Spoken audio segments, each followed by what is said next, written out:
Bonjour, chers amis, très frères et sœurs. C'est avec une grande joie que j'aimerais partager avec vous la parole de Dieu.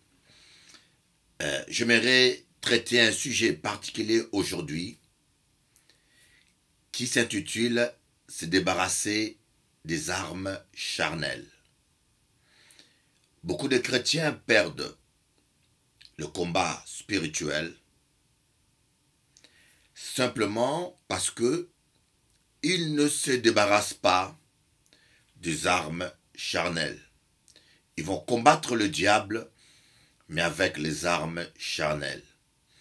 On va lire un texte. Ce texte qui est dans 1 Samuel 17, à partir du verset 38 au 39. Saül fit mettre ses vêtements à David. Il plaça sur sa tête un casque d'airain et le revêtit d'une cuirasse. David ceignit l'épée de Saül par-dessus ses habits et voulut marcher, car il n'avait pas encore essayé. Mais il dit à Saül, « Je ne puis pas marcher avec cette armure, car je n'y suis pas accoutumé. » Et il s'en débarrassa. Je crois que nous parlons beaucoup de l'histoire de David, de la victoire de David sur Goliath, mais nous oublions l'essentiel. Si David a pu vaincre Goliath, c'est parce qu'il avait refusé de combattre avec les armes de Saül. Plusieurs fois, nous voulons vaincre les démons, nous voulons vaincre le diable, mais nous allons au combat avec des armes charnelles. David s'est débarrassé des armes de Saül. Voyez, chaque personne a son équipement. N'utilisez pas l'équipement de quelqu'un d'autre pour vous. Chaque ministère a son appel. Chaque ministère a sa particularité. Vous êtes unique. Et beaucoup de gens échouent. Que cela soit dans le ministère ou dans la vie, parce qu'ils essayent de faire comme les autres. Ils essayent de copier les autres. Ils essayent d'utiliser les armes des autres. Alors que Dieu, qui vous a appelé, il a pourvu à des armures appropriées pour vous. Et nous avons aussi beaucoup de chrétiens qui utilisent des moyens charnels pour arriver à la victoire. L'un des moyens souvent que nous utilisons, dont j'aimerais citer ici par exemple le mensonge. Des fois, nous disons que Dieu nous appelle à faire quelque chose. Nous croyons que Dieu nous appelle à faire quelque chose. Mais nous n'hésitons pas d'utiliser des moyens charnels pour y arriver. Je me rappelle, il y a 20 ans, au début de mon ministère à Paris, je n'avais pas de salaire ni d'argent lorsque une dame qui était membre de ma jeune église a trouvé un appartement pour moi. Elle s'est engagée à payer la caution pour moi, qui était une somme très très importante. Et j'avais le rendez-vous avec le propriétaire. Mais le problème, c'est que je n'avais pas de fiche de paye. Et je me suis dit que je vais m'engager par la foi. Si Dieu a touché le cœur de cette vieille dame pour payer la caution, c'est que Dieu pourvoira aussi pour le loyer. Mais comme j'avais rendez-vous avec le propriétaire, je n'avais pas de fiche de paye, un chrétien m'a dit, « Pasteur, ne t'inquiète pas, je peux te faire des fiches de paye faux que tu vas utiliser. » Et j'étais séduit par cette idée.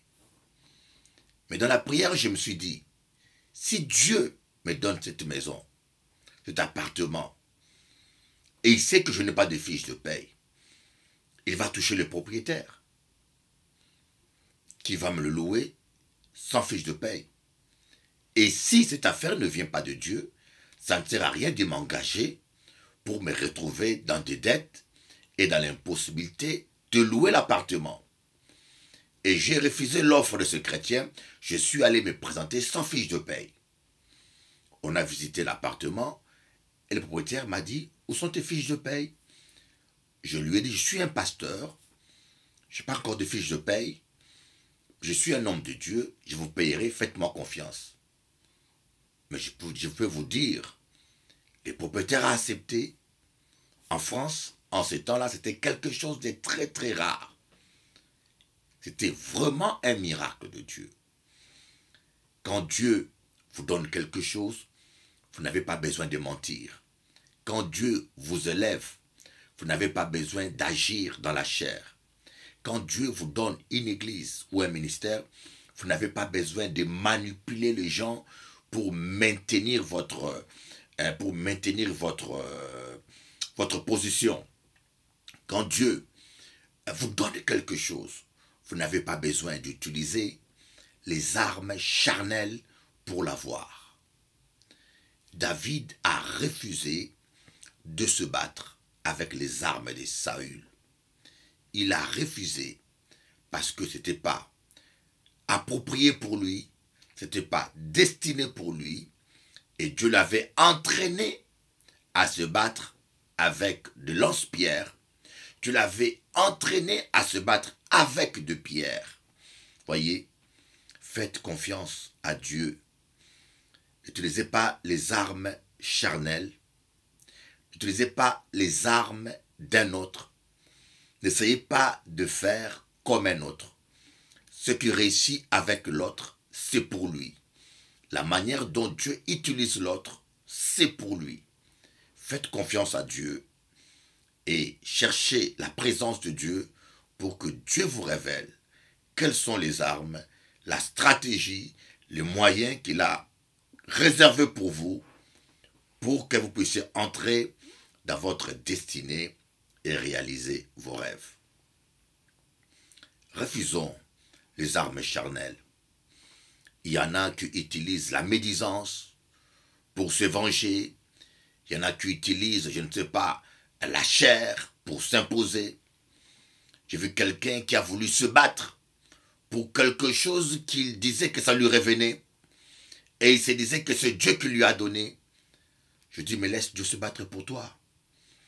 Dieu ne peut pas te donner quelque chose et exiger que tu puisses te battre dans la chair, dans le péché pour l'obtenir.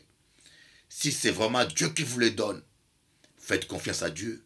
Lui-même se battra pour vous et lui-même agira. Faites confiance à Dieu. Refusons de nous battre dans la chair. Voyez, tant que le poisson est dans l'eau, il est insaisissable à main nue. Tant que le crocodile est dans l'eau, il est imbattable. Même l'éléphant, même les animaux les plus puissants vont le respecter.